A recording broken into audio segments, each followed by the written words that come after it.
은혜가 있을지어다. 데살로니가전서 5장 28절 말씀. 바울 서신들은 매번 주 예수 그리스도의 은혜를 기원하며 끝낸다. 심지어 요한계시록도 주 예수의 은혜를 기원하며 마무리한다. 왜 그럴까? 왜 마무리는 예수 그리스도 은혜에 대한 기원일까? 결국 인간은 그 은혜로 구원받고 그 은혜로 살다가 그 은혜로 하나님 앞에 서기 때문이다. 믿음의 사람들은 하나님의 은혜로 산다.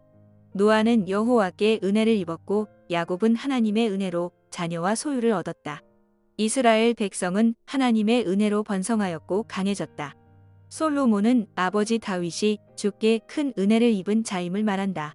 사실이 그랬다. 다윗은 수시로 하나님의 은혜를 구했다. 곤란 중에 하나님의 은혜를 구했고 병들었을 때도 하나님의 은혜를 구했다. 외로울 때 하나님의 은혜를 구했고 인생이 흔들릴 때 하나님의 은혜로 굳게 섰다. 범죄 후에도 하나님의 은혜로 용서받기를 원했다. 사람으로부터 압제당할 때도 하나님의 은혜를 구했다. 재앙이 임할 때도 하나님의 은혜를 구했다. 은혜가 없으면 살 수 없기 때문이다. 이사야 선지자도 하나님의 은혜로 환난에서 구원받기를 원했다. 느헤미야는 예루살렘 성벽 재건이라는 거대한 사명을 감당하면서 밖으로는 대적의 방해와 안으로는 백성들의 원성에 시달릴 때 오직 하나님의 은혜를 구하며 그 사명을 이루었다.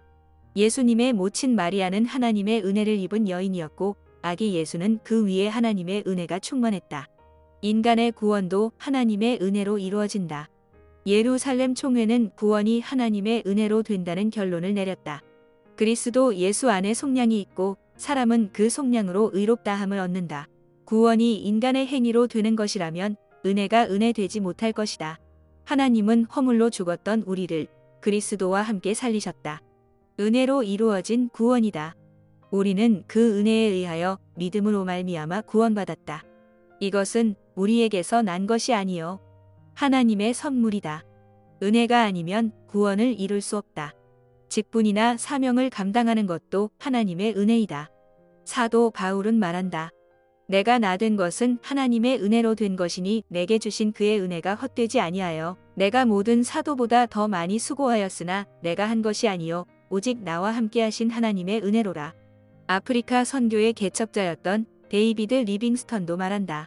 선교는 헌신이 아니라 하나님의 은혜이다. 그동안 자기가 해왔던 모든 사역은 한마디로 하나님의 은혜였다.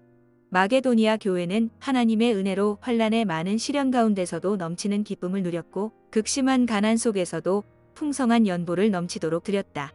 지금은 은혜 받을 만한 때여 구원의 날이다. 은혜 받을 때 은혜를 받지 못하는 것은 불행이다. 혹시 하나님의 은혜를 가볍게 여기고 있지는 않은가? 하나님의 은혜를 헛되이 여길 것이 아니다. 16세기 종교개혁자들도 오직 은혜를 강조했다. 인간의 공로나 율법주의 삶이 아닌 은혜의 삶을 갈파한 것이다. 오늘 우리에게는 때를 따라 돕는 은혜의 보좌가 있다. 그 앞으로 담대히 나아가자. 오늘도 주의 종은 예수 그리스도의 이름으로 당신을 축복한다.